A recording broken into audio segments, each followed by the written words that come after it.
The grandeur of Rodland Academy, the creme de la creme of the Empire's educational institutions, unfurls. Its hallowed halls filled with ambitious students, flourishing in their relentless quest for knowledge. Hidden beneath its reputable facade, a clandestine chamber buzzes with clandestine activities. It is here we meet our protagonist, a youthful lad named Andreas Cromwell, distinguishable by his vibrant green hair, knee-deep in the gore of slaughtered beasts. An elderly gentleman named Sharon shares this macabre setting with him. Sharon's harsh words chide Andreas for his lack of organization, forgetting the location of the carcass he had been working on mere days before. This hush-hush alcove houses the practitioners of the taboo art of black magic, the Necromancers. The dire consequence of such illicit practices being discovered is immediate execution. This prompts Andreas to cloak his experiments in a shroud of secrecy. As Sharon positions a body on a central dais, his gnarled fingers begin weaving an incantation.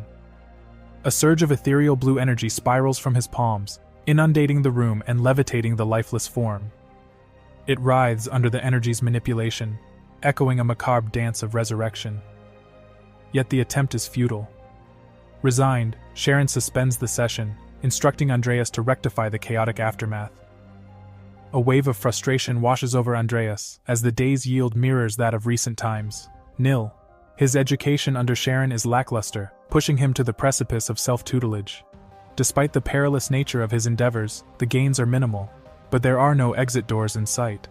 This sanctuary of forbidden knowledge, after all, is his sole source of authentic black magic literature. As Andreas sets about cleaning, Sharon chides him for his slow pace, inferring that such inefficiency would cripple his future prospects. Sharon's patience wears thin, leaving no room for future missteps. Andreas absorbs this critique, pledging an improved performance henceforth. Sharon has an additional task for Andreas, commissioning him to retrieve another body from the graveyard. Reminding him of his magnanimity in providing for an orphan like Andreas, Sharon implies the looming threat of dismissal if he proves unworthy. The possibility of morphing into an experimental subject himself if he fails, Sharon looms over Andreas. Accepting his task, Andreas departs with a trace of resentment. The old man hadn't even considered his travel expenses. As he leaves, he's met with curious glances from fellow students, their gazes making him feel like an enigmatic phantom rarely seen. With a gritted jaw, Andreas sidesteps the stairs, his frustration mounting with his circumstances. Trapped in a labyrinth with no clear escape in sight, Andreas Cromwell, a struggling third year in the Department of Magic, an orphan of a downcast lineage, rated as the most subpar student across the academy, and pegged as a third-rate antagonist. He is a persona that none would willingly inhabit, but our protagonist finds himself bound to this hapless role. Welcome to the digital world of Great Sin, a game that has become the reality for one Makoto Kaneshiro, whose earthly existence has spilled over into this fantasy realm. In the real world, Makoto was an ex-Special Forces soldier struggling to meld into the everyday monotony of civilian life. Once he discharged from the forces, his solace was found in the corners of the virtual realm of Great Sin. During a challenging period, it provided him with an escape, causing him to detach from reality and submerge wholly into the gaming world. Yet, at the culmination of his 12th week in-game, a chilling call from an unknown individual sent shivers down his spine. The stranger seemed to possess an unnerving level of knowledge about Makoto, extending to his personal life and his virtual exploits. In a frantic haste, he disconnected his computer, only to awaken in the paradoxical world of Great Sin, finding himself embodied as Andreas Cromwell. Makoto, now Andreas, found himself inhabiting this body half a year before the game's core narrative would unfold. Andreas was not a favored character. His destiny was tainted by the looming specter of death, a fate shared by every game character. The game's canon was unchangeable. Every character discovers Karen, the enigmatic old man's true identity, and murders him. In the process, they inadvertently doom Andreas too. Aware of this cruel twist, Andreas must avoid Karen to alter the narrative and survive the encounters with the primary characters. Slouched on a bench, pondering his slim chances of survival, Andreas resolves to level up his abilities before the main plot ensues. His hope lies in the two unique traits granted for enduring 13 weeks of gameplay. One of these traits, Random, already rewarded him with the dual core ability, enabling him to wield both sorcery and swordplay simultaneously. Now it's time to pick his second trait. The decision isn't straightforward. He must select a trait that best complements his necromancy skills. His grip tightens around his clenched fist as he accesses the character menu, revealing an array of potential traits that extend from mind manipulation to lightning control and even divine vision. With an extensive list of unfamiliar options, Andreas finds himself more intrigued than he'd anticipated and begins to explore these uncharted territories. Set within an environment that might yield power, one feature strikes him as being out of the ordinary. The trait, evolution. It was the process of adapting, enabling a creature to ascend to greater heights. A characteristic previously unseen in the game that immediately appealed to Andreas. Acting impulsively, he seizes upon it. His desperation to surpass the constraints of the castle walls leads him to his decision. The enigmatic figure, Charon, validates his choice on the interface before him, causing Andreas's eyes to glaze over in anticipation. He contemplates the prospects this power may bring, envisaging himself rising in strength, commanding an array of undead beings, from orcs to skeletons, panthers to zombies. With evolution, Andreas is certain he can gain formidable strength. Strong enough to survive in this world, to triumph in the game as the character Andreas. Later, seated in his dormitory within Roblin Academy, he reflects on his game avatar's current weakness. A minor antagonist, barely capable of wielding a single strand of elemental magic. His only saving grace, necromancy. The sole reason behind his choice of the evolution trait. Rising from his seat, he picks up his jacket, intending to swing by the underground study room en route to his task at the graveyard. Time is of the essence. To hasten his power ascension, not just for the principal narrative, but also to guard against potential threats from the multitude of characters that could end him. The journey will be challenging. In the study room, he discovers 3 black magic tomes, their ominous titles posing a certain threat of execution if found in his possession. However, books aren't the only lethal items in the room. His gaze drifts to the corner where a caged redhead sat. It was evident to Andreas that she was a vampire, with her pale skin, crimson hair, fiery eyes, and a delicate physique hinting at malnourishment. Sunlight was of no concern to game vampires. They were potent magic wielders. It must have been quite a challenge for Karen to capture one. Her strength likely matched a mid-game boss. Andreas resumes his reading, only to be interrupted by the caged vampire. She pleads for her freedom, suggesting a deal. She recognizes his fear of Karen, so she offers to take him out if Andreas sets her free. A proposal typical of a vampire, Andreas thought, meeting his expectations. She perceived his deepest fears with uncanny precision, now manipulating them for her own insidious purposes. Andreas wrestled with the gnawing mistrust he felt for her. If he dared to set her free from this confining cage, there were no guarantees she wouldn't harm him. The vampire had made solemn vows that she wouldn't lay a finger on him once liberated, yet how could he trust such promises from a creature of the night? With a heavy heart, he resolved to depart the subterranean research facility, informing the vampire that he needed time to ponder her proposition. Andreas took a train, destination, the graveyard, internally acknowledging his temptation to liberate her. Yet, he harbored concerns that an immediate betrayal of his mentor, Karen, might provoke unmanageable complications given his current vulnerable state. If only he had more knowledge about vampires, perhaps he could determine whether to place faith in this intriguing redhead. The idea of delving into a tome on vampires began to form in his mind as the train came to a smooth stop. Exiting, he began to trudge up a worn cobblestone path to the graveyard, dragging a cumbersome case behind him.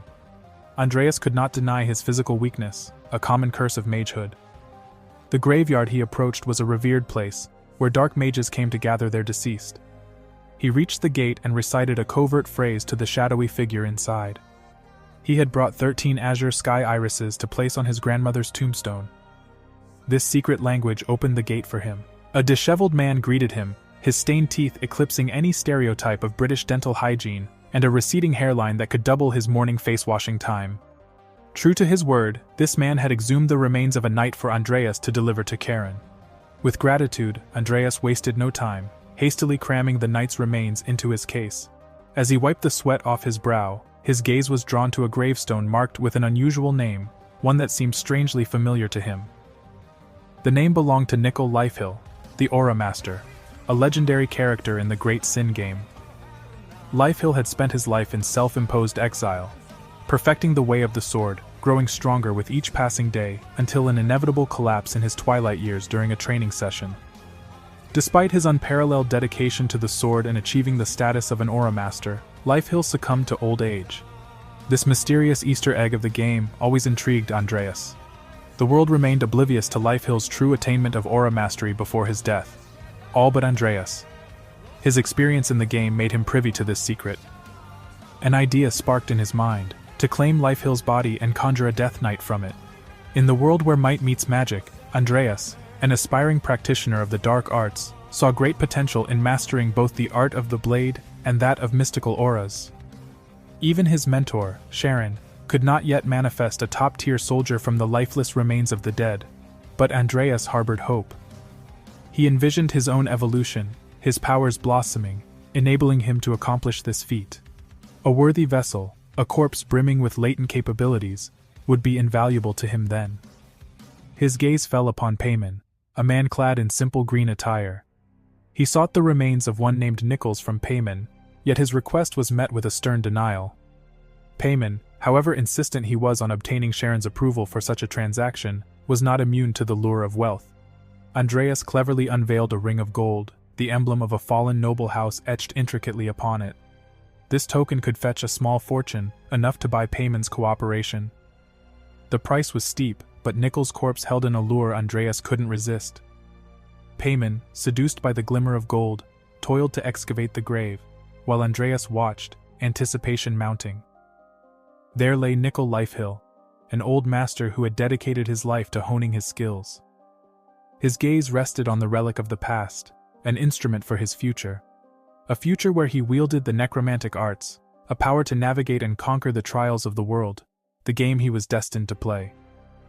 Karen, the Night Sentinel, received the body he had requested. He entrusted Andreas with its safekeeping as he retreated to attend to other affairs.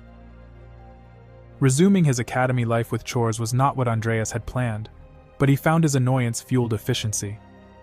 His focus remained, though, on the secret prize. Nichols' remains stowed carefully away.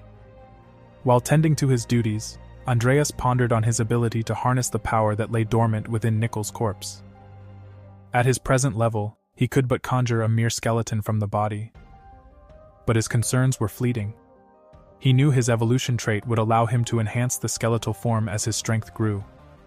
Other bodies were beyond his financial reach, leaving him little choice. The somber quiet of his surroundings was broken by a clattering of chains from a distant cell. The imprisoned vampire called out impatiently, challenging him on her captivity's duration. Andreas responded with a weary sigh, asking her to return to her rest. However, her plea for freedom was incessant. She had vowed not to harm him, but her constant nagging raised a question. Was he destined to remain as Sharon's aide for the rest of his days? With anticipation prickling in the air, Andreas found himself before the vampire's cell. The vampire, ecstatic at the prospect of her imminent release, watched him intently. A wealth of knowledge, gleaned from countless books and hours, was now held by Andreas. He had cracked the mystery of Karen's ability to contain such a formidable creature, securing it in these depths. The vampire was clueless about Andreas's revelations. Was liberation in her cards? Her impatience grew. "Decide quickly," she warned him, "or I might just renege on my vow not to end your life." Andreas had grown weary of serving the geriatric Karen, and to the vampire's delight, decided to grant her freedom. Her fanged grin widened as she offered her chains to be severed. However, Andreas had a stipulation. The vampire could leave, but only if she promised, on her lineage's honor, not to cause him harm. He knew through his readings that a vampire's vow on their family's name was an unbreakable covenant. The vampire acquiesced to his terms, pledging her safety on Lucifer's name. Much to Andreas's surprise, a system notification emerged, signaling that he had fulfilled the prerequisites for an evolvable specimen, a vampire with a 55% chance of evolution. Intriguingly, the vampire's solemn pledge granted Andreas the ability to enact his evolution trait upon her, a prospect that left him baffled. He had assumed this power was confined to his direct summons. This moment presented an optimal opportunity to trial the evolution trait, before applying it to Nicol Lifehill. His hesitation, however, incurred the vampire's irritation, and she commanded him to release her. With a press of a button, he triggered the evolution process.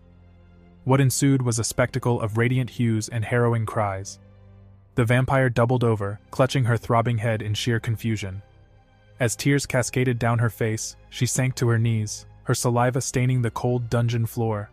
Her veins bulged ominously as she demanded an explanation from Andreas, but the transformation was not yet over, and she descended back into her screams, collapsing backward, foam flecking her mouth. As her movement ceased, Andreas was left in a tense uncertainty about the success of his evolutionary endeavor. One certainty, however, was his newfound ability to evolve entities other than himself. With this knowledge, he resolved to resurrect Nickel Lifil as a skeleton, knowing he could augment him later. Laying down the body of the famed swordsman and aura master, Andreas set to work, commanding his necromantic magic with a flourish of his hands. Armed with rudimentary necromancy skills, Andreas attempts to summon Nickel as a skeletal being. His hands waver rhythmically in the air, the conjuring ritual draining his magic reservoir, the Monor, more than he anticipated. Summoning even a single skeleton is a task, a real trial by fire.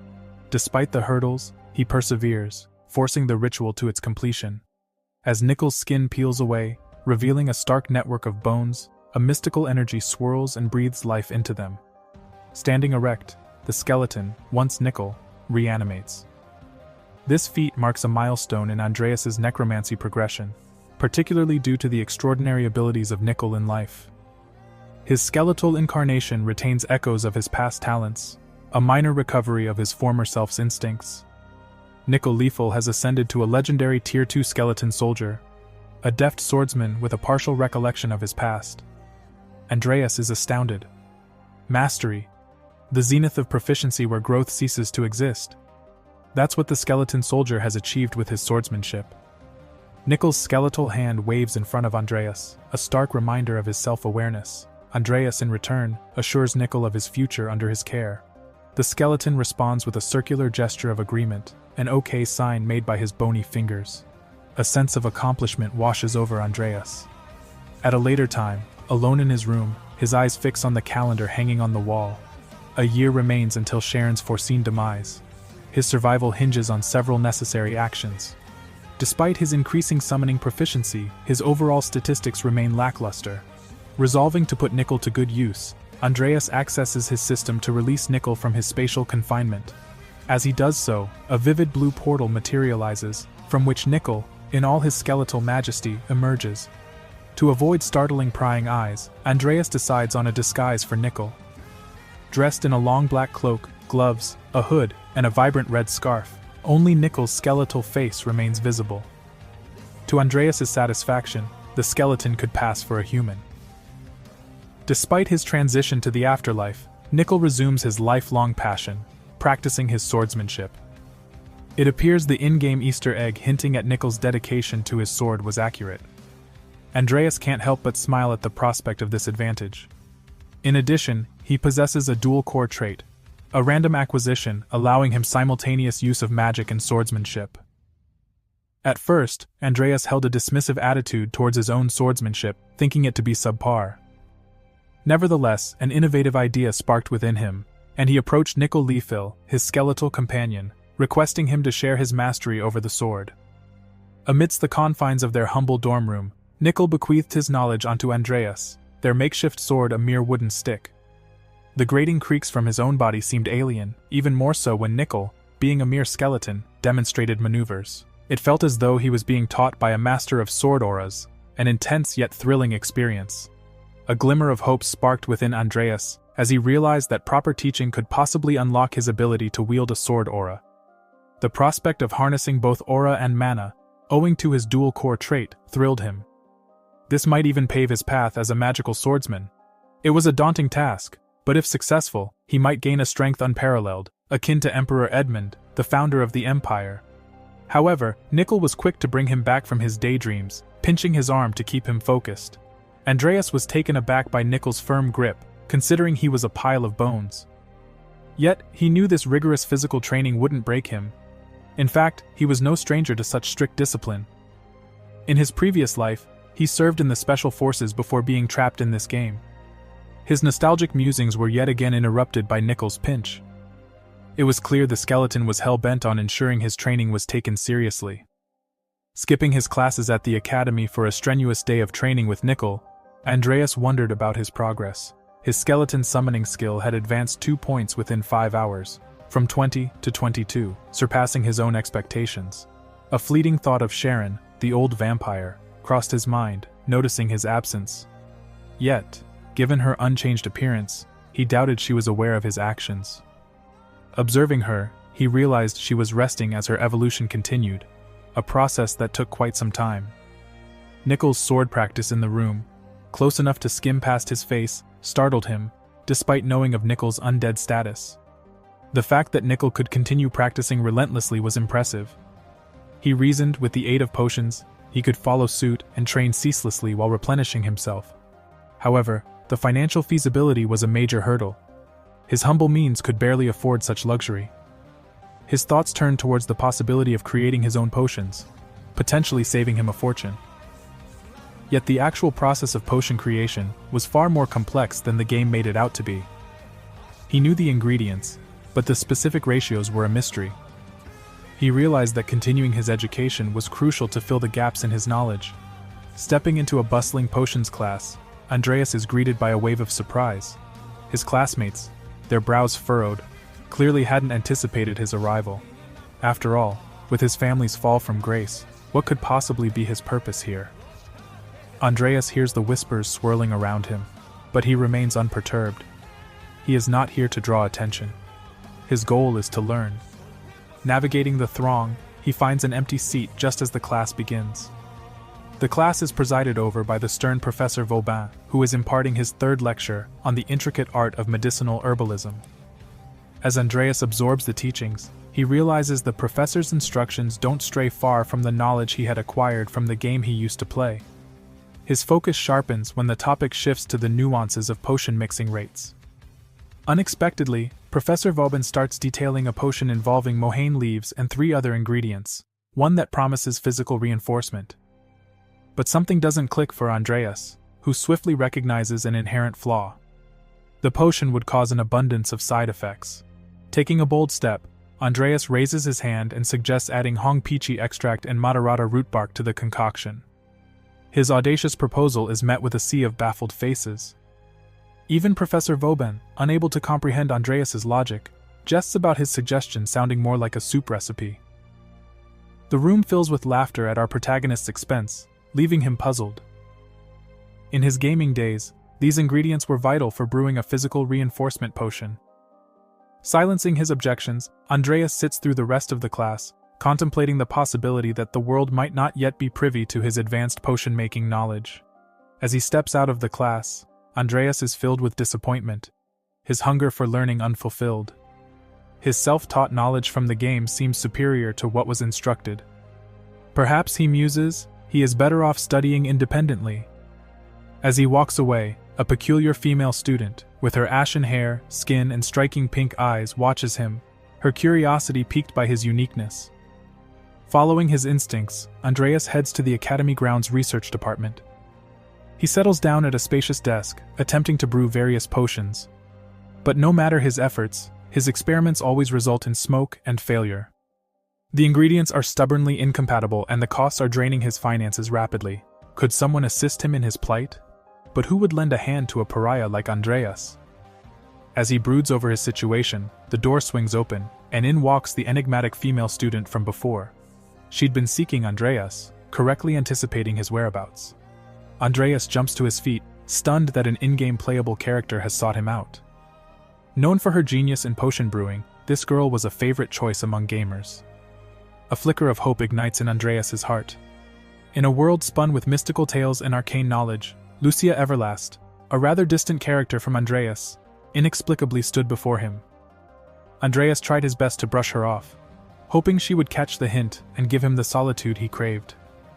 But instead, she became intrigued by his repeated failures at concocting potions, her curiosity piqued by the mysterious task he was undertaking. Andreas, preserving his secret, dismisses her curiosity and returns to his craft. He regretted attending the class that day, for it has only drawn trouble his way. Lucia, unable to bear his cold indifference, voiced her exasperation, and with a resounding slap of her hand on his table, proposed a compelling idea: an alliance, a study partnership between the two. Andreas found no grounds to refuse. However, her sudden proposal ignited suspicion in Andreas. What could Lucia possibly stand to gain from this unusual alliance? Lucia's motive, as she explained, was simple. She sought a research partner. She recognized the potential within Andreas to craft extraordinary potions, kindling her interest in creating remedies unheard of in their world. Despite his initial intent only to make medicine for personal use, Andreas could see the sense in Lucia's argument. He remembered Lucia's character from the game vividly. Her proficiency in potion making was not a result of innate talent, but a desperate struggle against a deadly disease. The sickness was incurable by conventional means, forcing Lucia to become a self-taught apothecary in the game. As a fellow gamer, Andreas felt a spark of inspiration. He believed he could find the elusive cure. Despite his motivation, he remained unaware of the precise proportions of the potion. Lucia's character held immense power in the game, and Andreas acknowledged the fortunate circumstances of someone as brilliant as her taking an interest in him. He reasoned that her sudden attention was a consequence of his earlier remarks in class. Regardless, he maintained that associating with Lucia could hasten the revelation of Karen's dark magic and bring about his premature demise. Andreas rejected Lucia's offer, expressing his disinterest in becoming her partner. Lucia, however, proved persistent and suggested an addition of a peona mushroom to his potion, much to his shock. This mushroom was a key ingredient of the potion, a secret known only to him. And yet, Lucia was aware of it. Lucia pinpointed the exact location in the potion where the mushroom should be added, offering her assistance as he continued to falter. Andreas, refusing to fall for her enticing proposal, implored her to leave once more. Despite her intelligence, he wouldn't risk his life by getting entangled in her web of intrigue. This time, Lucia heeded his request, leaving the room with a wink. She prompts him to ponder over her proposal. She's confident that he'll reconsider his initial decision. Andreas, however, feels there's no need for any further deliberation. Indeed, collaborating with Lucia could alleviate his stress, yet the danger is formidable. He retreats to his dormitory, choosing to further hone his sword-wielding abilities with Nickel. Through ample trial and error, he is confident he can perfect the potion ratios himself. The predominant obstacle, as always, is capital. Money is the ever-present hurdle. Engrossed in his stick-swinging routine, he contemplates various strategies to earn a living. His distraction only earns him a swift, corrective thump from Nickel. The skeleton seems to have an uncanny knack for detecting his lack of focus, prompting him to return to his practice. He reassures himself that there will be ample opportunity later to strategize about monetary matters.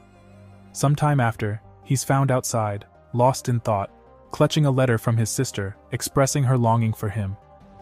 He entertains the thought of responding with a plea for financial aid. This is how the previous incarnation of Andreas had made ends meet in the game. Our protagonist deems this exploitative, though, and not an honorable way to secure funds. He's spotted by another student, a girl with ebony bangs and mysterious dark eyes. She recognizes Andreas and is taken aback to see him outdoors, book in hand. He must have mustered the resolve to finally accomplish something, although she suspects his personality leaves much to be desired. The girl, Diane Alvin, is a prodigious magician and heiress of the Alvin lineage, and a fellow student who could easily eliminate Andreas. They shared a cordial relationship in their childhood, but Andreas's family's overwhelming debt ultimately drove a wedge between them. Being a miscreant, Andreas has committed deeds of dubious nature since their youth, which might prompt Diane to dispose of him if he approached her now. He ventures into the bustling heart of Rodland to visit a restaurant where his sister Amy is employed. Despite her consistent attempts to maintain contact through letters, he has failed to respond. Andreas initiates their long-awaited reunion with an apology. He expresses regret over the circumstances that have forced her into such labor. Amy is taken aback by Andreas's unexpected sentiment. This kind of empathy is out of character for him. Moreover, she doesn't blame him for her circumstances. Noting her brother's grave demeanor, she correctly deduces his reason for the visit: financial assistance.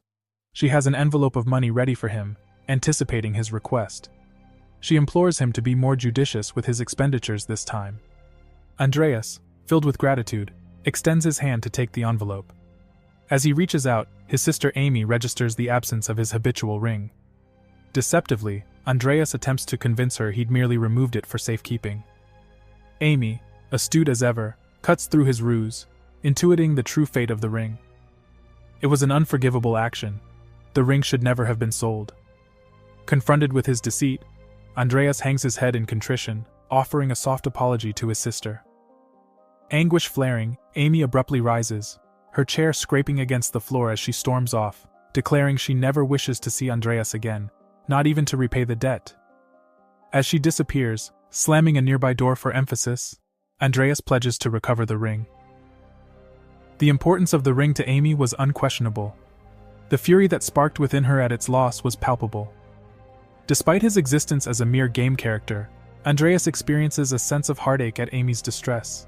He must retrieve that ring as soon as possible. The desolation he felt now was all too familiar, harking back to his Special Forces days when he alone emerged alive, devoid of happiness.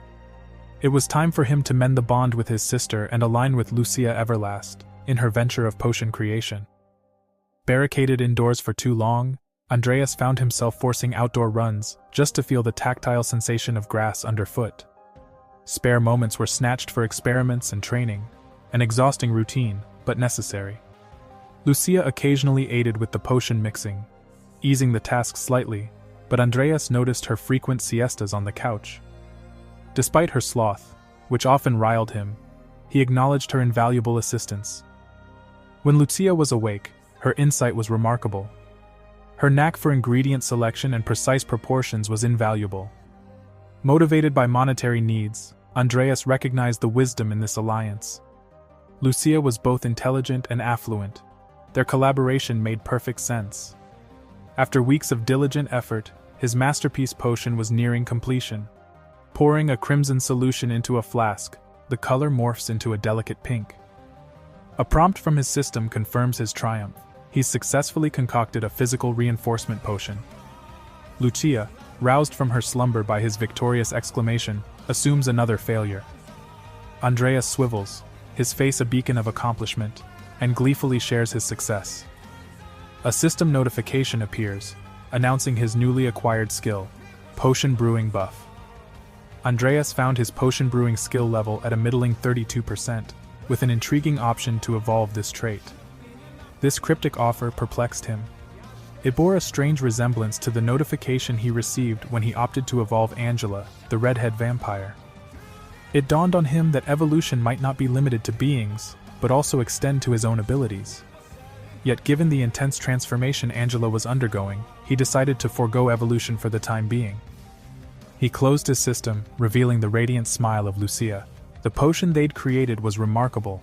Potent yet without side effects, it could be used daily. Lucia proposed submitting their brew to the Discerning Potion Examination Committee. Relieved to offload the bureaucratic legwork to Lucia, Andreas agreed. With midterms looming, he was happy to delegate. Lucia was exhilarated by their shared accomplishment and readily agreed to liaise with the Potion Examination Committee. Below them, in the research facility, Angela's evolution continued. Ignorant of Andreas's intervention, she endured agonizing pain, her body burning from within. Yet, amid the suffering, she sensed a curious anticipation. Meanwhile, Andreas was on a train, heading to the site of his midterm evaluation. He had faith in Lucia's abilities to sail through the first examination. The final part of the midterms would be held in a magic tower. As for Andreas himself, he had been training rigorously, improving his swordsmanship and necromancy skills. The midterm was his sole focus. Angela's evolution was nearing its conclusion too, and he intended to check on her upon his return. As he ruminated, a couple of girls seated opposite him were debating their midterm prospects. One was Dian Alvin, and the other, a blonde student. They speculated about their potential group partners for the exam. Diane, nonchalant, was swiftly cautioned by the blonde. She pointed at Andreas, highlighting the peril of being paired with an underprepared student. Recognizing the merit of her friend's argument, Dian's expression turned solemn. The prospect of a weak group jeopardized her midterm performance. As the train pulled into the station, an instructor issued familiar instructions. The midterm exams for third-year students involved a group task with randomly selected members. Each group comprised 3 warrior department students, one from the magic department, and a supervisor. Each team has until the following Monday to accomplish their assigned mission, said the instructor. As the groups were being declared, anxiety pooled within Andreas, turning his palms into tiny oceans. The academy was rife with villains, and unluckily for him, 2 of them were destined to be his companions for the task ahead. One was Hazar Gapri, a lanky figure with his fringe dancing on his elongated face. The second was Vivian Balkan, a loose cannon, notorious for her lack of discrimination in her deadly dealings. Alongside these fearsome figures were 2 more, his supervisor, the enigmatic Ivy Clare, and the final cog in their imperfect wheel, Christopher Granny. His heart sank as the realization hit him. His luck had abandoned him in his time of need. Whilst trying to process his group's composition, he was approached by the azure-haired Christopher. Introducing himself, Christopher wore his hostility as openly as his dislike for Andreas's sword training. Despite being a magician, Christopher didn't appreciate the potential of crossing paths with Andreas.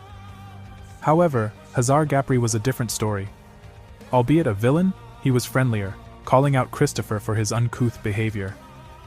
Vivian Belkin attempted an introduction, but her words were lost in the bickering between Christopher and Hazar. Christopher wasn't pleased about being challenged, arguing that he was within his rights to be annoyed if Andreas didn't commit fully to his magician role. Meanwhile, Hazar supported Andreas's physical training as a valuable skill. Exasperated, Andreas glanced towards the last member of their problematic group, Ivy Clare, a blonde Yankee, her hair and eyes a perfect match. His team was truly the epitome of chaos. With the teams formed, the instructor permitted them to collect their mission briefings and implored them to survive. As Group 9 boarded the train to begin their mission, Ivy Clare finally decided to formally introduce herself as the group's supervisor. Unfolding a piece of paper, she revealed their assignment: to probe a local village where whispers of a landlord's murder were swirling. A previous investigator sent there had vanished 2 weeks prior. She encouraged any questions regarding their mission. Andreas, observing Ivy, noted her more dominant persona compared to his memories from the game. Besides her future title as the youngest Aura Master, he knew little about her. Her raw skill was unquestionable, but her assertive personality could complicate things. Ivy seemed to enjoy provoking Andreas, nicknaming him Seaweed Head. She found humor in his aspiration to be a warrior knight, despite his frail stature and magician abilities, deepening Andreas's realization of the struggles that lay ahead. Undeterred by her sharp words, Andreas fires back a retort, unwilling to endure jibes from a woman who relies on chewing jerky to maintain her composure, a poor substitute for her preferred habit of smoking, forbidden on the journey. She'd willingly substitute the jerky for a piece of him, if that was an option. As one could surmise, their train journey was far from pleasant. Their destination is a grand castle belonging to Baron Balaric, a dignified figure sporting a long beard and the ruling authority of the territory they're investigating. He extends a cordial welcome to their team, Group 9, lamenting the unfortunate circumstances of their meeting. He then elaborates on the situation involving his missing kin, his nephew and Baronet Baloric, who, sadly, has no other family. Ivy diligently notes down these crucial details, thanking the Baron for his assistance. A quiet servant slips into the scene, whispering something into the Baron's ear. Andreas's attention sharpens, attempting to discern the whispered message, but it remains inaudible. The Baron's subsequent chin-scratching raises Andreas's suspicion. Excusing himself, the Baron departs to attend to some matter, leaving the room with a wish of good luck for their mission. The servant follows suit, bowing apologetically to Group 9, citing the young master's ill health. Despite receiving the necessary information, a sense of unease looms over Andreas. Stepping out of the castle, the group gathers for a quick contemplation. Ivy too finds the Baron's overly serene demeanor peculiar given his nephew's disappearance. The story of a lone investigator sent prior, who also disappeared, adds an eerie layer to the mystery. The fact that they sent only one investigator despite a whole month having passed also strikes them as odd. Particularly, the butler's conduct raises eyebrows. His insistence on their overnight stay in the castle, and his distinct sourness when they decline, as if some plan of his was foiled. His nervous demeanor, the visible tremors, the rapid breathing, the anxious conduct, all telltale signs of a guilty conscience harboring a secret. Deciding it's time to move, Ivy commands her team to board the carriage. Their investigation now leads them to Thrym Village.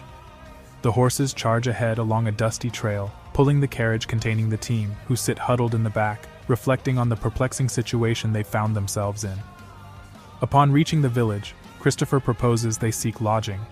Ivy, however, urges that their investigation should be their priority. Their first stop, the residence of the absent landlord. As they journey, Andreas experiences an unsettling sensation within his chest. His mana inexplicably begins to vibrate and the pulsing intensifies as they draw nearer to the village. The carriage, reflecting the turmoil, commences a wild ride, throwing the passengers around, much to their alarm. The ride's sudden harshness frustrates the group, who grumble and protest about the jarring movement. Christopher confronts the driver only to be met with a horrifying sight. The driver, along with the horses, appears to be in the throes of madness, frothing at the mouth, their speed unrestrained. The scenario suggests a looming disaster. Christopher relays the driver's deranged condition to the rest of the group. Ivy responds swiftly, attempting to kick down the carriage door for an escape. Her attempt, however, is futile. Their crash into the village's main gate is inevitable. She instructs everyone to brace for the imminent impact. The carriage vibrates and jolts violently, and they cling onto their seats. The collision occurs, the village gate splits open, and the carriage skids into the heart of the village. There, they observe villagers behaving as if possessed, flailing their limbs wildly, their senses seemingly lost. The moon hangs heavy in the sky, casting a surreal light on the villagers, whose eyes glow with an eerie red hue. Emerging from the wreckage one by one, the group observes the scene in silent disbelief, as though ensnared in a nightmare. The village square seems to be a bizarre stage for some mindless dance. Christopher turns to Andreas, seeking answers. Being the group's magician, Andreas is expected to shed light on this inexplicable situation. As he puts the puzzle pieces together, the peculiar reaction of his mana aligns with the chaos. This is undoubtedly the handiwork of black magic, engulfing the village entirely. The group manages to apprehend a child to gain more understanding of the situation. However, the child growls ferociously, showing an unnatural strength. Vivian, while holding him down, makes this alarming observation.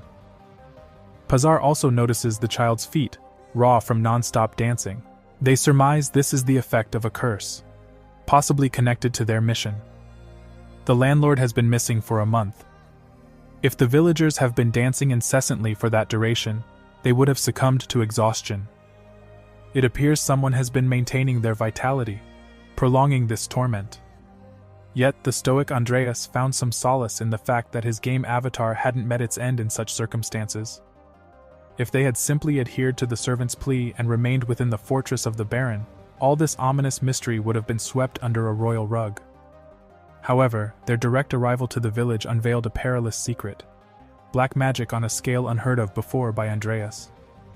The architect behind this havoc, Andreas speculated, must be wielding some formidable artifact to command such dreadful power. The pieces of the puzzle, as it stood, were frustratingly scarce. He proposed a visit to the landlord's dwelling, a bastion of eerie Gothic architecture, its premises decorated with a grim tableau of burning bodies, to gather more clues. With a display of ferocity that even left Andreas yearning for such attention, Ivy violently punted the front door open. Ready for potential conflict, they cautiously surveyed the dusty, aged interior, dotted with lifeless bodies echoing the scene from the village, but lacking their morbid animation. A peculiar discovery by Christopher. One of the corpses donned the garb of the Empire's investigation team, possibly the dispatched investigator. The poor soul seemed to have perished a while ago. As the gravity of the situation sunk in, Andreas felt a wave of realization. This twisted maze might be beyond their lone group's capacity to navigate. With the evidences thus far, he surmised they were against a formidable black mage. The malevolent intent seemed to be an amplification of the villagers' emotions, a potent currency for black magic. Perhaps the landlord had stumbled into the mage's path, only to be silenced. The burning bodies outside might be part of a disturbing ritual, fueling the magic. Ivy took command, instructing everyone to conduct a thorough search of the mansion. However, despite their meticulous efforts, the mansion offered no clues, not even the landlord's corpse. Just as the search was bordering on futile, Vivian spotted something outside that immediately captured their attention. The villagers, resembling an undead horde more than a group of simple folk, congregated outside the landlord's house in an eerie silence. The unseen adversary had set their sights on Group 9. Recognizing their presence in the upper window of the mansion, the zombie-like horde looked up, leading Hazar to turn towards the supervisor. What's their next move? Ivy ponders, concluding that their pursuit must pause, while they plot their immediate escape. She instructs Hazar to scout for a viable route, a command he obeys instantly, running full tilt, his face streaked with sweat. But the scene that greets him is beyond alarming. The intruders have infiltrated their refuge and ascended to the second floor. As he stumbles into them, they lunge towards him, their vicious clawed hands eager to rip him to shreds. Christopher intervenes just in time, repelling the horde off Hazar, unsheathing his sword. He orders Hazar to guard their magician at the rear, vowing to hold the line up front. As he speaks, a blinding burst of light blindsides him, sending him sprawling backwards. A powerful explosion ensues, drenching Andreas with a splatter of blood. He employs his magic to shield himself from the impact, but it is Christopher who bears the brunt of the explosion. He is thrown across the room, battered and bruised, unconscious. The sight of him triggers traumatic memories from Andreas's days in the Special Forces, leading him into a crippling PTSD episode. His world spins as he drops to his knees, panting heavily. Meanwhile, Hazar lifts the injured Christopher, carrying him to safety. Seeing Andreas in a daze, Ivy swoops in, hoisting him onto her shoulders. Their only unengaged member, Vivian, is commanded to break open the window. Once done, Ivy leaps out, Andreas in tow. Hazar is hot on their heels, cradling Christopher, followed by Vivian, who is the last to exit. They sprint away from the swarming mob as Andreas begins to collect himself. His Special Forces training kicks in at this crucial moment. Recovered from his episode, Andreas employs his magic, sending a grease spell towards the horde, making them lose footing. He then constructs an earth shield to obstruct their path. Ivy cautions him against his unrestrained use of mana, reminding him of their need to track down the Black Mage. Given this adversary's unabashed use of explosive magic, Andreas deduces he can find them without much difficulty. Andreas casts a mana detect spell, scanning the mob and the deeper reaches of the village. The spell lets him peer into every adjacent house until he finds where he suspects the Black Mage is concealed. Triumphantly, he has discovered them. He briefs his group on their location, a house situated at their 9 o'clock, approximately 100 meters distant. With unwavering resolve, Ivy darted forward, each swift stride echoing her determination to reach her destination quickly. The rest of her companions trailed behind, struggling to match her lightning-quick pace. Ignoring their protests, Ivy tore down the street like a wild stallion, Andreas clinging desperately to her back. From a nearby dwelling, a figure peered out from behind a stark white mask, watching the spectacle with hidden intent. Before long, Ivy had arrived at her destination, her entrance announced by the violent kick that sent the door flying off its hinges. Clearly, subtlety wasn't part of her repertoire. This was the second door she'd demolished today. As she stepped through the doorway, a shimmering barrier materialized around the house, trapping her within and leaving Andreas stranded outside. Ivy had walked right into the malevolent mage's trap. In the midst of this unexpected turn, a grotesque figure materialized behind Ivy. Sporting purple hair and wrapped in blood-soaked bandages, their eyes glowed eerily white. Their pained cries filled the air, a poignant testament to the agonizing torment they were enduring. Ivy gaped at the scene unfolding in front of her, while Andreas frantically sought a way past the barrier that defied his every effort. Suddenly, a voice sliced through the night, dripping with mockery at Andreas' futile attempts to breach the trap, comparing it to a moth drawn irresistibly to a flame. The eerie voice heralded the arrival of a purple dome that descended over the village, blotting out the night sky and trapping everyone within its confines. Andreas watched as the barrier sealed them in, while the voice continued its derisive commentary. The voice claimed this was all part of some divine plan, a notion that everyone should embrace by kneeling before the sin of sloth. The name Sloth resonated with Andreas. It held significant implications within their quest, part of the grand sin game they were engaged in. 7 deadly sins, starting with sloth, that when collected, allowed a player to summon the ultimate boss. These sins were vital to their journey. As an angry mob closed in on him, Andreas nimbly evaded them. The mention of sloth in this remote countryside was baffling, since it held no relevance to the main story. Outnumbered and overwhelmed, Andreas knew that he needed to reunite with his comrades to stand a chance. Meanwhile, Vivian was on a ruthless rampage, carving through the mob as effortlessly as a knife through warm butter. Her crimson eyes gleamed with excitement, and a sinister smile tugged at her lips. Her revelry in the mayhem was evident. As Andreas rendezvoused with Hazar, Vivian's rampage continued unabated. Hazar was as bewildered by Vivian's mania as Andreas was. It was a sight neither had seen before. Christopher lay crumpled nearby, still reeling from the earlier explosion.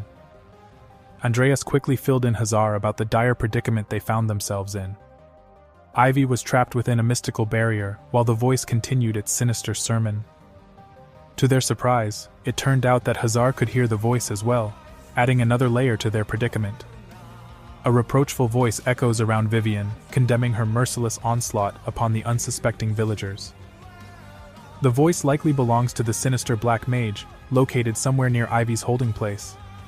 Hazar, moved by a sense of duty, declares his intent to defend Ivy from the imminent danger, entrusting the remainder of their group to Andreas. Andreas observes Vivian in the throes of her maddening rampage. Despite the villagers' superior numbers, Vivian sweeps through them effortlessly, fueled by a terrifying surge of dark magic. Andreas worries that a false step could position him as her next target. He spots a villager stealthily approaching the possessed Vivian, certain that she's doomed. Unexpectedly, Vivian not only evades the attack but immediately retaliates. Andreas marvels at her battle prowess, only to be interrupted by a voice seemingly nearby. Swiveling around, he finds the voice's origin. A mysterious figure donned in a white mask, perched atop a roof. This is the man who was sequestered in the house earlier. The masked figure challenges Andreas. From his rooftop vantage, the figure stands, extending his hand towards Andreas. He acknowledges Andreas's courage before initiating a peculiar test. A gravitational force pulls Andreas skywards, and as he ascends, his certainty dwindles, replaced with a seed of worry. As he continues to rise, his body begins to disintegrate, gradually vanishing into the ether. When consciousness returns, Andreas is no longer the adventurer in the world of magic. He's Makoto Kaneshiro, a special forces soldier, surrounded by the dissonant harmony of explosions on a war-torn battlefield. He questions the reality of his recent adventures, wondering if they were merely figments of a dream. Alone amidst the chaos, uncertainty grips him. He stumbles to his feet and flees aimlessly, hand clasped to a seeping head wound. Streaks of blood trace down his face, and suddenly, he halts. There, standing against the backdrop of deafening explosions, is a figure growing steadily closer. As the silhouette approaches, recognition dawns upon Makoto, an old comrade, imploring him to run. Makoto strides towards his wounded companion, whose figure crumbles onto the cold, hard ground. Half of his body is horrifically disintegrated, his life teetering precariously between this world and the next. Makoto gathers his dying ally into his arms, a gesture of support as reality fractures, contorting into the digital realm of their game.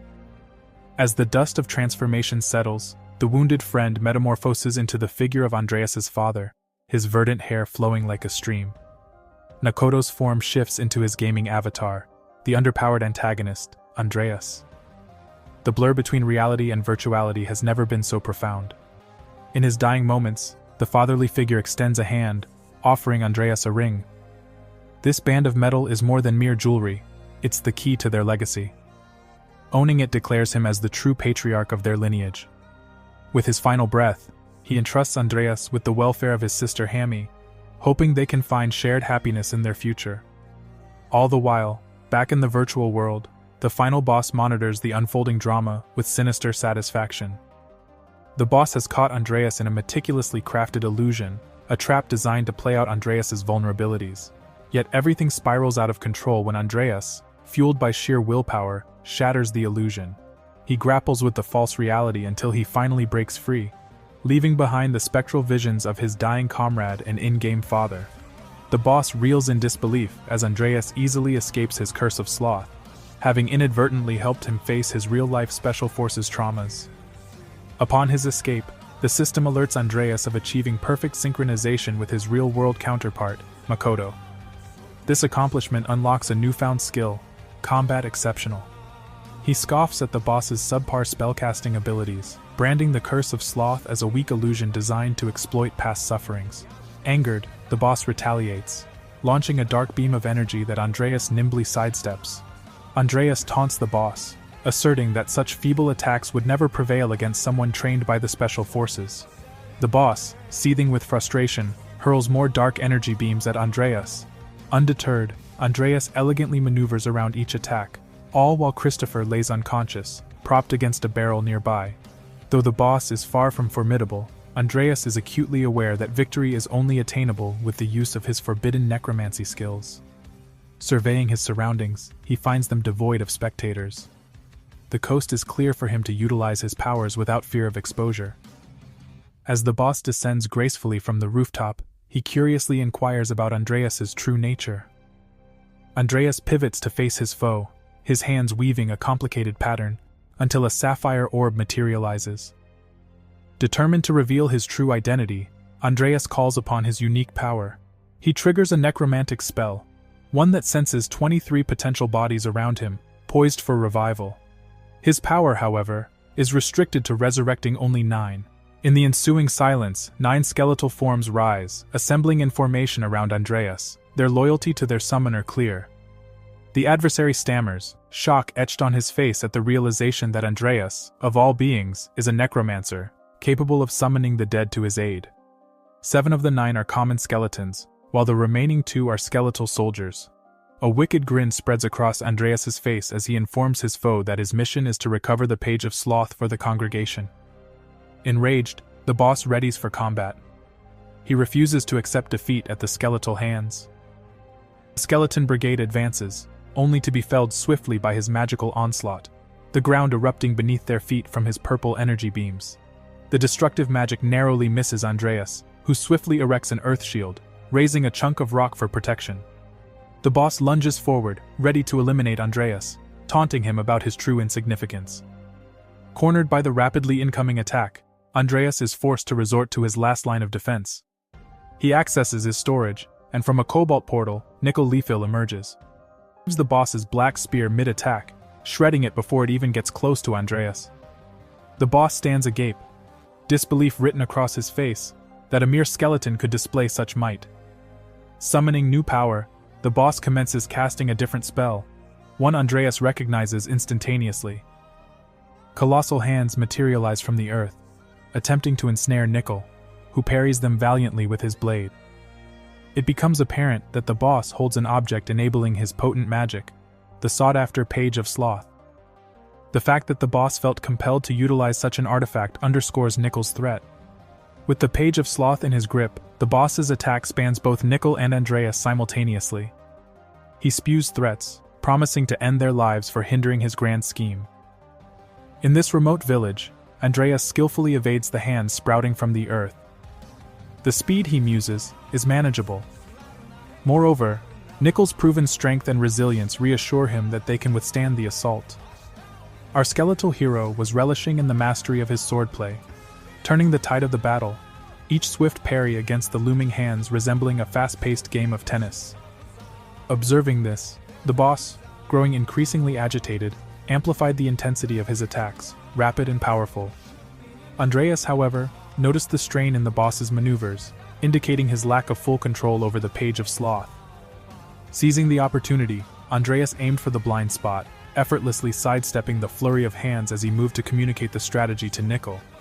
Their plan, however, faced a sudden setback as a mammoth hand descended upon them, crushing their formation. Pulling back his multitude of hands, the boss examined the battlefield's aftermath, hoping to have vanquished the persistent protagonist. But Andreas stood defiant. His companion Nickel Leifil, however, seemed to have vanished. The loss of his skeletal ally ignited a fierce anger in Andreas, hurling scornful words at the boss. Believing Nickel to be vanquished, the boss chuckled in triumph, summoning an even more formidable army of hands from the ground.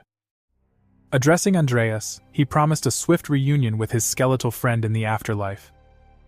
The menacing cloud of hands blotted out the sky, advancing towards Andreas, their intention clear. Yet, undeterred, Andreas sported a fearless grin. As it turned out, Nickel Leafil was far from defeated. Having been stashed away in a secure portal, Andreas opened the gateway for Nickel to return, materializing him behind the oblivious boss. Before the boss could grasp the situation, Nickel's sword struck, bisecting the boss cleanly. The surprise attack left the villain defenseless. With the boss now slain, the once menacing barrier encircling the village began to dissipate. Now, standing over the bisected form of the boss, Andreas watched as the lifeblood seeped from the fallen foe, the mask gradually sliding off to reveal a shocking identity. Despite his extensive conjectures, Andreas hadn't anticipated the boss to be the seemingly innocuous butler to Baron Balaric, whom they had encountered just before their journey to the village. If the butler's ties to the dark arts had a role in the village's plight, then the Baron himself could be an accomplice. Andreas approached the defeated form of the butler, snatching the page of sloth from his lifeless grip.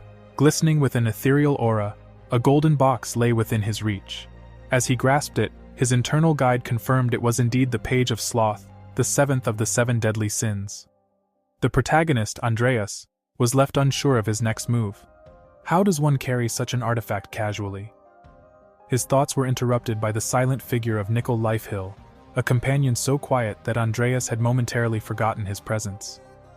Handing over the page of sloth, Andreas instructed Nickel to store it safely, opening a portal for its secure transportation.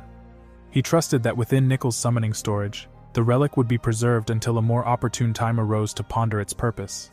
His gaze shifted, only to be met with an impenetrable black barrier that still kept him apart from Group 9. Despite the caster's demise, the barrier remained solid, an anomaly that seemed inexplicable. Andreas's mind flickered to the sight of Vivian's bloodthirsty eyes. Perhaps it was safer for him if his group remained trapped. The alternative, of returning alone, would lead to difficult questions back at the academy, especially considering the illicit black magic he used to defeat the boss. Compelled by curiosity, Andreas reached out, his hand brushing the barrier's surface. It felt remarkably different from his previous experience, but regret was immediate, a strong force pulling him close, irresistibly drawing him into the dark barrier. Before he could react, Andreas was sucked in, akin to a dust particle swallowed by a vacuum cleaner. Once inside, he found himself in the midst of one of his group's illusions, facing a young green-haired Vivian. Her face was marred with a scratch, and her expression turned terrified at the sound of Andreas's voice. Retreating in fear, she backed away until hindered by a table. To Vivian, Andreas was a terrifying specter, perhaps even a demon, hence her palpable fear. He tried to assuage her anxieties, insisting that he was neither ghost nor demon. He spun a tale of being a benevolent fairy, there to rescue her. To his surprise, his improvised fairy persona seemed to work, as Vivian began to find her feet again. Uncertain of his next move, all Andreas could do was hold on to his patient demeanor and play along with the fairy facade. Immersed in an intricate illusion, Andreas found himself invisibly observing a scene from a distant past. Upon his arrival, the first sight that struck him was the delicate figure of young Vivian, receiving a harsh slap from an arrogantly dressed noblewoman in blush-colored silks. As an unseen visitor, it was simple for him to delve deeper into the circumstances around him. As a result of his discreet inquiries, he unearthed the painful truth that the woman who inflicted the blow was Vivian's stepmother, the new wife of her father, the respected Count Belkin. The Belkin lineage was revered for their mastery of the sword. Thus the Count yearned for a son to perpetuate the family's heritage. However, Vivian's mother could only produce a single child, Vivian, a delicate girl instead of the anticipated son. This resulted in a tragic familial discord. The mother, filled with resentment towards her own daughter, yearned for a son and regretted ever giving birth to a girl. This heart-rending reality left Vivian in shambles, bringing about an endless stream of tears. Deserted by her own mother and bereft of any protective figure, she was subjected to a ruthless world of loneliness and maltreatment. Amid such unbearable agony, a spark of madness took root in her innocent psyche. As the relentless passage of time wore on, Vivian began succumbing to the steadily growing insanity, ultimately leading to a chilling incident where she single-handedly eliminated all the tutors and their aides at the 5th-year gathering. Presently, within the illusion, Andreas still masquerades as a fairy in front of the sobbing Vivian. Although he cannot erase the memories of her traumatic past, he is determined to lend her a helping hand to surmount them. With our protagonist in the chair, tears streamed down Vivian's face, forming droplets on her trembling chin as her cries echoed around the room. The realization that someone was here to help, a first in her tormented existence, overwhelmed her to the point of inconsolable sobbing. Amid this heart-wrenching scene, Andreas sighed, grappling with his next words. Interacting with children wasn't his forte. However, he chose to inspire Vivian by acknowledging her unique yet unnoticed talent, a profound aptitude for swordsmanship. Yet Vivian continued to weep, continued. How could she harbor any skills in swordplay without ever having laid hands on a sword? Faced with her skepticism, Andreas encouraged the young girl to trust him. As a fairy, he possessed abundant wisdom. He assured Vivian that he would remain her steadfast companion during this tumultuous phase of her life, asking her to keep his existence a secret in return. Unwavering in her commitment, Vivian stood firm under Andreas's watchful eye, buoyed by the promise he'd made to stay by her side. Through each scolding from her stepmother, each grueling swordsmanship lesson, and each quiet night of respite, he shadowed her, a reliable presence in her tumultuous world. As the leaves of summer faded to autumn's brown, a month passed, yet Andreas remained her steady companion. One radiant day, Vivian emerged into the open, calling for her invisible mentor, the fairy. She stood in the spot he designated, eagerly awaiting his guidance in the art of the sword. Andreas materialized from the tree's shadow, admonishing her to temper her excitement. Secrecy was of the essence. His identity must remain a mystery. As the swordsmanship lesson commenced, Vivian braced herself, receptive to the wisdom Andreas imparted. Over the ensuing month, he dedicated himself to nurturing her natural talent, patiently guiding her through each movement and strategy.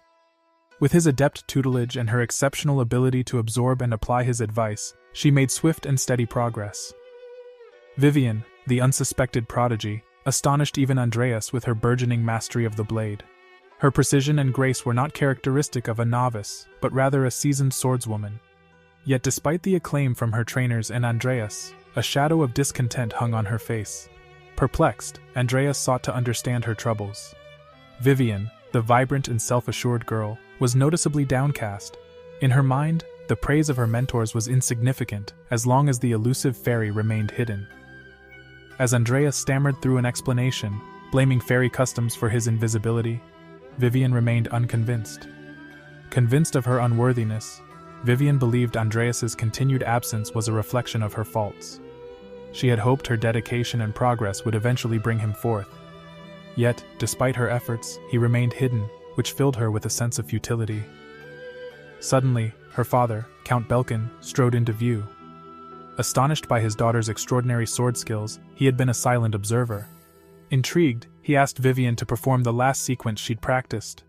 As the flicker returned to her eyes, Vivian, motivated by her father's newfound interest, returned to her training. With renewed determination, she aimed to demonstrate her impressive swordsmanship skills and win her father's admiration. In the aftermath of her swordplay, she spins to find her father strolling away with an air of nonchalance. As he departs, he bestows upon her an unexpected accolade, lauding her exemplary swordsmanship as the pride of the Belkin lineage. Struck dumb, Vivian reveals to her fairy companion the astonishing truth. This was the inaugural compliment her father had ever given her. Gazing up at the azure expanse above, she tastes the unreal sensation of a dream turned reality. Vivian yearns to stay here longer in this enchanting realm, training relentlessly with the reliable companion of Mr. Fairy. Yet she realizes that she must shed the skin of this illusion. Her fairy friend, Andreas, beams with satisfaction at her resolve to confront reality. His fervent hope had been to steer her away from the precipice of lunacy before she woke up. Gratitude brimming in her heart, Vivian extends her hand, acknowledging that it was the fairy's guidance that led her to the path forward. Committed to this newfound path, she resolves to free herself from the snare of her painful history. Andreas, stepping up to Vivian, binds his pinky finger with hers. A gentle request for a promise to never let her past chain her down and to march ahead onto this fresh path. He implores her to honor this promise for all eternity. Vivian affirms her commitment, just as the illusionary realm begins to disintegrate. She extends her deepest gratitude to the fairy, her beacon in the dreamy fog. As the illusion shatters, Andreas is whirled back to the virtual village. The image of Vivian Belkin, collapsed within the magic barrier and bathed in the crimson aftermath of her previous exploits, awaits him.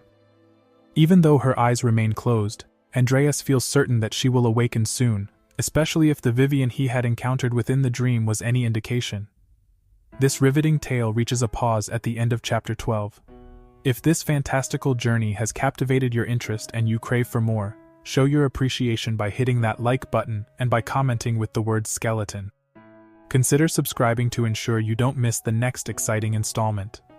Until then, stay safe, and thank you for your support.